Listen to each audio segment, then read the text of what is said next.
मनुष्यों के 5 कर्तव्य, ब्रह्म के कुछ गुण और उनका महत्व, ज्ञान और कर्म, कारण शरीर और कार्य शरीर, इन सब की उन्नति करके मोक्ष को प्राप्त करने के बाद ऐसा क्या शेष है जो हमें जानना अति आवश्यक है। और यही नहीं, इन कर्तव्यों का विधान करते हुए उपनिषद हमें क्या शिक्षा देना चाहती है, ये हम 15वें और 16वें मंत्र में जानेंगे। वो मंत्र क्या है भाई? हिरण्मयेन पात्रेण सत्यस्य पिहितं मुखम तत्त्वं पूषण्य पावृणो सत्य धर्माय दृष्टये पूषण्य कर्षेयं सूर्य प्रजापत्य व्युरश्मिन् समूह तेजो यते रूपम कल्याणतमं तते पश्यामि यो सावसौ पुरुषः सोहमस्मि। इन मंत्रों का अर्थ क्या है, आइए जानते हैं। नमो नमः। मैत्रेय वाणी इस यूट्यूब चैनल पर मैं मैत्रेय कश्यप आपका हार्दिक स्वागत करता हूं। तो इन मंत्रों का अर्थ क्या है, पहले मंत्र पर विचार करें तो उसका अर्थ कुछ इस प्रकार से है कि सत्य का मुख सुवर्ण के पात्र से ढका हुआ है। हे पूषण, उस सत्य धर्म तक हमें पहुंचाने के लिए उस स्वर्ण पात्र का जो मुख है, जो आवरण है, उसको हटा दें। मतलब क्या? मतलब ये कि पहले मंत्र से लेकर के 14वें मंत्र तक हमने जितने भी ज्ञान और कर्म के विषय में वार्तालाप की है, उन कर्मों में, उन ज्ञान में सत्यता होनी चाहिए। बिना सत्य के रास्ते को चयन किए हुए हम ईश्वर तक नहीं पहुंच सकते। उनमें वास्तविकता होनी चाहिए। और इस जगत में उस सत्य को, उस वास्तविकता को ढकने के लिए स्वर्णमय पात्र मौजूद है। वो स्वर्णमय पात्र क्या है? नाना प्रकार के प्रलोभन। जैसे आप धर्म के रास्ते पर जाना चाहते हो, आप धर्म कार्य करना चाहते हो, लेकिन होता क्या है भाई, आपका जो मन है वो भटक जाता है। कहाँ भटक जाता है? तो इस संसार के भोग विलास में। कुछ लोग हैं ब्रह्मचर्य का पालन करना चाहते हैं, लेकिन कुछ और हो जाता है उनसे। कुछ लोग हैं जो अच्छे कर्म करना चाहते हैं, लेकिन इस संसार के प्रलोभन को देख करके वो उसी में फंस जाते हैं। तो हम उस देवता से, उस ईश्वर से प्रार्थना करते हैं जो सर्वपोषक है कि हे ईश्वर, हम उस सत्य तक पहुंच सके, इसीलिए आप हमें आशीर्वाद दें। उस स्वर्णमय पात्र में जो ढक्कन है, आप उसको हटा दें और उसके अंदर जो अमृत रखा है, आप वो हमें प्राप्त करा दें। अंततः यही कही गई है कि ये सब कर्म आप तभी कर पाएंगे जब आप इस संसार के भोग विलास से मुक्त हो जाएंगे। आगे कठोपनिषद में हम वार्तालाप करेंगे यम और नचिकेता के विषय में, जहाँ पर यम नचिकेता को 3 वरदान मांगने को कहते हैं। तो नचिकेता आत्मा के विषय में पूछता है। यम कहते हैं कि मैं आत्मा के विषय में नहीं बता सकता, हाँ उसके बदले में मैं तुम्हें सब कुछ देता हूँ, अपना पूरा राजपाट देता हूँ, तुम्हें सुंदर कन्याएं देता हूँ, तुम्हें 100 वर्ष तक जीने वाला पुत्र देता हूँ, तो ये सब मुझसे मांग, लेकिन आत्मा के विषय में ना पूछ। तो नचिकेता क्या कहता है कि मुझे ये सब कुछ नहीं चाहिए, मुझे बस केवल सत्य ज्ञान ही चाहिए। ऐसा ही नहीं नचिकेता का नाम है, समझ रहे हो ना? तो मैंने ये छोटी सी कहानी बताई, ये आगे बहुत ही विस्तार है, वो हम फिर कभी बात करेंगे। लेकिन बात तो यही है, अगर आपको सत्य रास्ते पर जाना है तो आपको क्या करना पड़ेगा भाई? जितने भी प्रलोभन है जो आपको मोह माया में फंसाते हो, जो आपको उसी कर्म में लिप्त कर देते हो। याद है हमने ईशोपनिषद के 2 मंत्र में क्या कहा था? कुर्वण्येह कर्माणि जिजीविषेक्षतं समाह एवं त्वयि नान्यथेतो अस्ति न कर्म लिप्यते नरे। तो कर्म ऐसा करो जो आपको अपने में लिप्त ना करे, लेकिन अगर आप इस संसार के मोह माया में लिप्त हो जाओगे, इस संसार के प्रलोभन में फंस जाओगे, तो फिर कुछ काम नहीं आने वाला है। ईश्वर तक पहुंचना है, सत्य तक पहुंचना है, धर्म तक पहुंचना है, तो आपको इन सब से दूर हटना पड़ेगा। फिल्म ओ माई गॉड में परेश रावल जी एक बहुत ही महान कलाकार है। मैं उनके विषय में क्या ही कहूँ, जितनी तारीफ करूँ उतनी कम है। लेकिन उस फिल्म में एक गलती उनसे हो गई थी। मैं उनके आर्ट पर कोई संदेह नहीं कर रहा हूँ, निस्संदेह वो एक बहुत बड़े आर्टिस्ट हैं और उनके एक्टिंग के सामने तो भाई क्या ही कहूँ, सीन में जान डाल देते हैं। लेकिन ओ माई गॉड में उन्होंने एक बात बहुत ही आपत्तिजनक कही थी। वो ये है कि जहाँ पर धर्म है वहाँ सत्य के लिए कोई जगह नहीं, और जहाँ सत्य पहले से मौजूद है वहाँ धर्म की कोई ज़रूरत ही नहीं। मतलब सीधे सीधे वो ये कह रहे हैं कि सत्य और धर्म दोनों अलग अलग है। सत्य चाहिए तो धर्म को त्यागना पड़ेगा।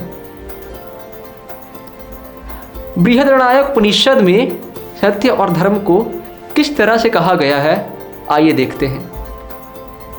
यो वै स धर्मः सत्यं वै तत्त तस्मात् सत्यं वदन्त माहुर्धर्मं वदतीति धर्मं वा वदन्तं सत्यं वदतीति। अर्थात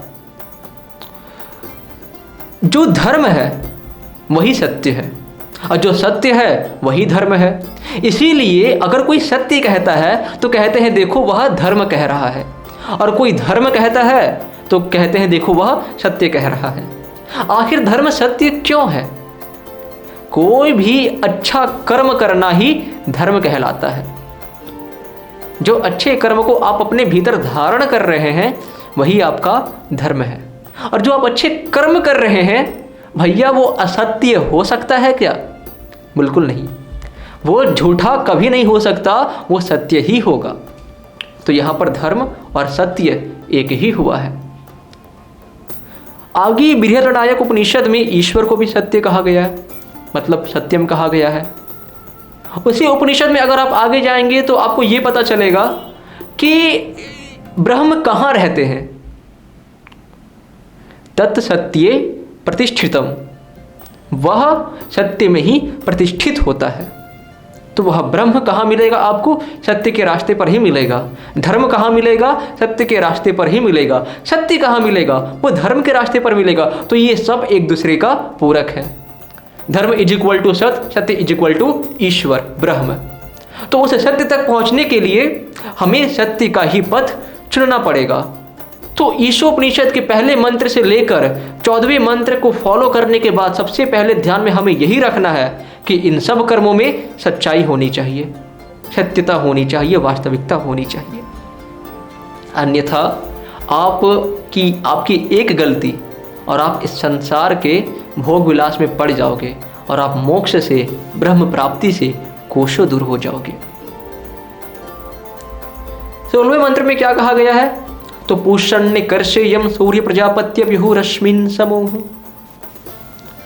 यहाँ पर सबसे पहले ईश्वर के कुछ गुणों का बखान किया गया है, वर्णन किया गया है कि पूषण्य कर्षे, पूषण अर्थात सर्वपोषक। तो हमें भी ईश्वर के इस गुण को अपने अंदर धारण करना चाहिए। अपने सामर्थ्य के अनुसार हम दूसरे जीवों का पोषण कर सके, ऐसा होना चाहिए।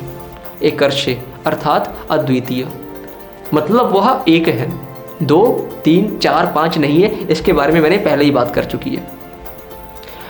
वो एक है, हम इसे अपने अंदर कैसे धारण करें भाई?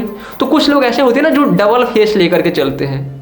आपके सामने कुछ और है और पीठ पीछे कुछ और है, भीतर कुछ और है और बाहर कुछ और है।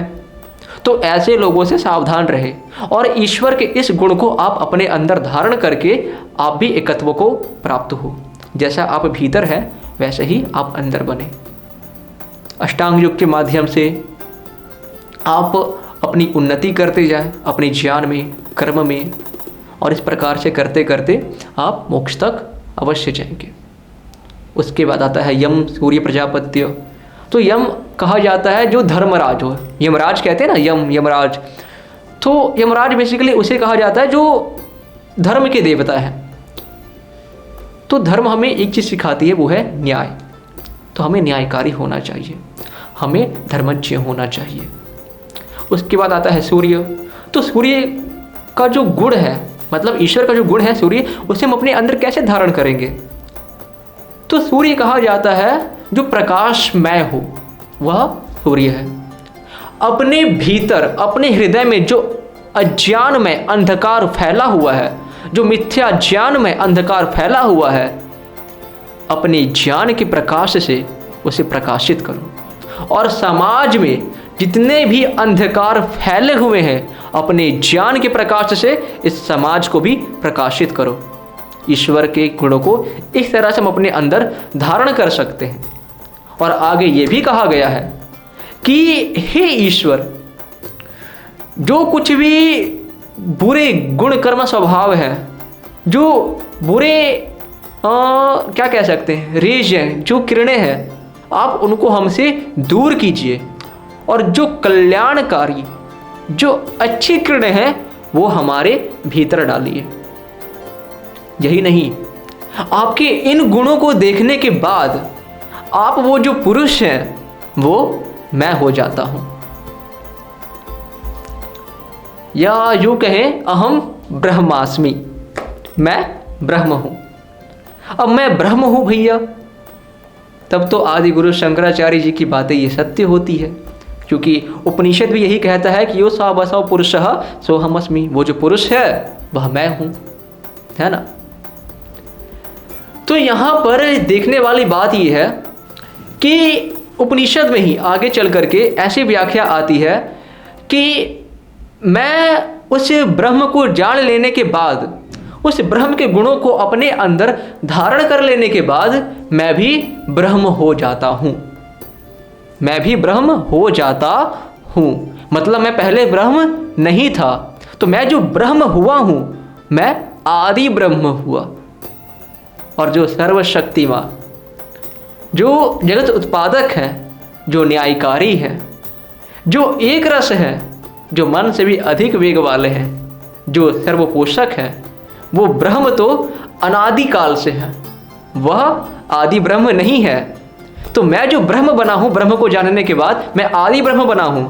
ये शरीर को त्यागने के बाद मैं मोक्ष को प्राप्त होऊंगा और वो आत्मा ईश्वर में जा मिलेगी, वो हमें आनंदमय बना देगी। जैसे ईश्वर का एक गुण है ना, सच्चिदानंद, जो 3 शब्दों को लेकर के बना है, सत, चित और आनंद। लेकिन जो जीव है वो क्या है? सत और चित है, आनंद नहीं है। इसलिए हमें कभी दुख होता है, कभी द्वेष होता है, लेकिन मोक्ष के टाइम हम भी ईश्वर में मिलकर आनंदित हो जाते हैं।